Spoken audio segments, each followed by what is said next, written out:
Senator Paul. I'm a co-sponsor of this amendment, support this amendment. I think it's a great idea and will lower drug prices. Really, nobody should have to play a guessing game with their regulator just to bring safe and effective products to market. There's no other regulated industry that works that way. Imagine if the state of California was allowed to say to car manufacturers, sorry, your new model doesn't meet our emission standards, but we won't tell you what the emission standards are. Better luck next time. This is just about providing information. This is the way it always was done up until 2015. This was changed not by Congress. This was changed by the FDA. We're supposed to be in charge.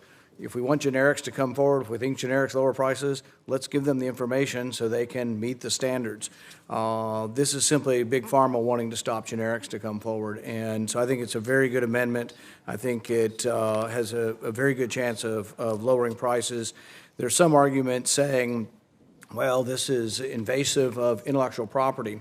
The problem with that argument is this all begins after your intellectual property has expired. This is after your patent expires. You're trying to bring a generic forward, and then they won't tell you, did you have a little too much of this inert ingredient, a little too little, for goodness sakes, let's tell them what what they're doing and help them to get there.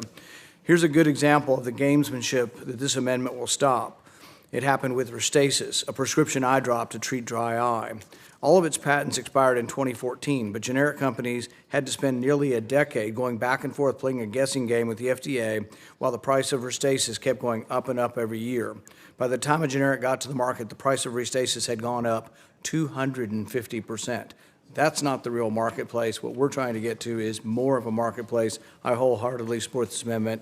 It passed 17-5 last time, so I think those who voted last time ought to explain, why they aren't going to vote yes this time. It's a very good amendment, and I think will help the bill. Thank you. Further discussion on Hassan 1.